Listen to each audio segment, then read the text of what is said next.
guddiga maaliyadda ee baarlamaanka Soomaaliya ayaa Muqdisho ku qabtay kulan dadweynuhu ay ku weydiinayeen su'aalo la xiriira saamaynta bulshadu ay ku leedahay miisaaniyadda dawladda ee 2017 markii ugu horeysay diiwaangelinta taariikhda siyaasadeed ee Soomaaliya. kulanka ayaa ka qabsoomay Muqdisho iyada oo su'aalo lagu weydiinayo guddiga maaliyadda. xubnaha guddigaas ayaa goobta ka sheegay in Soomaaliya aysan weli ka dhicin in dadweynuhu su'aalo ay weydiiyaan guddiga maaliyadda ee baarlamaanka Soomaaliya.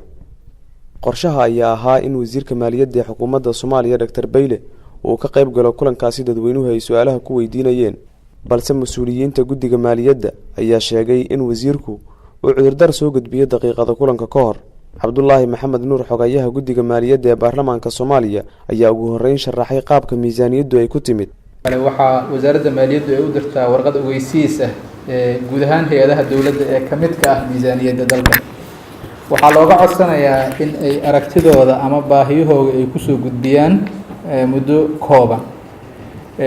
markay soo gudbiyaan waxaa jira circles ama habab ay soo marto ah in qaybaha wasaaradaha u qaabilsan arrimaha budgetka iyo wasaaradda maaliyadda qoliyaha u qaabilsan budgetka ay wada fadhiistaan. kadib waxaa sii fadhiisanaya gaasimayaasha guud, golaha wasiirada oo wasiir ama madaxda hay'adaha aa la fadhiisanaya wasaaradda maaliyadda. miisaaniyadda waxaa la geynayaa golaha wasiirada, mar alaale markay soo ansixiyaan waxaa lagu soo wareejinaa golaha shacabka. golaha shacabka waxaa wakiil uga ah processka ama meelmarinta miisaaniyadda guddiga maaliyadda iyo guddiga maaliyadda miisaaniyadda iyo qorsheynta ee golaha shacabka. dabcan marka la ansixinayo guud ahaan waxaa ansixinaya baarlamaan weynaha, laakiin processku sidaas ayuu ku soconaya. sanadii hore fursaddan ma helin oo miisaaniyadda qaybaha bulshadu uma helin fursad sidan oo kale ah in looga qaybgeliyo. waa bilow hadda qudheeda waxa laydinka qaybgelinaya waa miisaaniyaddii barkeed, miisaaniyaddii oo dhammaystiran ma aha. laakiin waxaan aada u rajaynaynaa isla sanadkan gudihiisa ayaan waxaan ka shaqayn doonaa miisaaniyaddii 2018 oo ay tahay sida sharcigu qabo in baarlamaanku meel mariyo 31 December 2017 ka hor. intaas kadib bulshada rayidka oo kulanka su'aalo ku weydiinaysa guddiga maaliyadda ayaa su'aalahooda soo bandhigay. talo ayaa la socotay. waxaan rabnaa in miisaaniyadda lagu daro oo la ogaado macnaheedu wuxuu u baahan yahay gobolada in la geeyo barnaamijkiisa uu fara badnaana ogaal gaar in loo lahaado oo wasaaradda macnaheedu arrintaas laga taageero miisaaniyadda lagu darsado. 2 iyo 3 maxaa la yiraahdaa waxaa kaloo ku darinaa waxbarashadii inay waxbarashadaas gaarka ee wasaaradda waxbarashada ay macnaheedu u diyaarsato qorshe oo miisaaniyadda ay ku darsato. wasaaradda maaliyadda iyo dawladdu ay noo sameeyso hay'adda maareynta arrimaha naafada. hay'addaas oo noqon karto astaan doonaya ay dadka naafada leeyihiin. ma jirto hal astaan oo maanta aan ku dhiiranayno ama qaab aan u hadalno si aan u yeelano portfolio ministerial ma heli karno waa dareysanahay.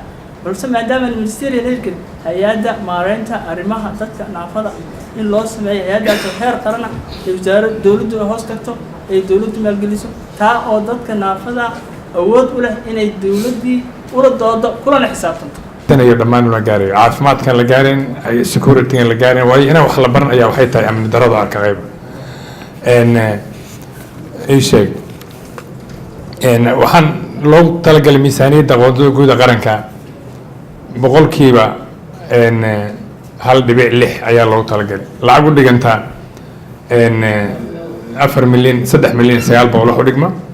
that means ilmaha aan iskuul teginaba 4 milyan ka agdhow. marka canugii Soomaaliyeed waxaa la rabaa $1 inuu wax ku barto. waa su'aal u baahan in laga jawaabo guddiga ka jawaabaan. dhageysiga su'aalaha iyo talooyinka bulshada rayidka ka imaanaya kadib, Cali Cabdi Cismaan, gudoomiyaha guddiga maaliyadda ee baarlamaanka Soomaaliya, ayaa sheegay in haddii talooyinka sidan oo kale ah bulshada ay ka yimaadaan laga gudbayo musuqmaasuqa lagu sheego mas'uuliyiinta dawladda. sababtoo ah haddii ra'yadaasi iyo maaragtay fikradaasi aan la helin wuxuu maaragtay ma hagaagi karo wadakaashiga ama wax isku darsiga nafsahanday ka mid tahay. idinka markii maaragtay bulshada markii tala laga helo waxay muujinaysaa qofka inuu maaragtay uu leeyahay ownership inuu leeyahay.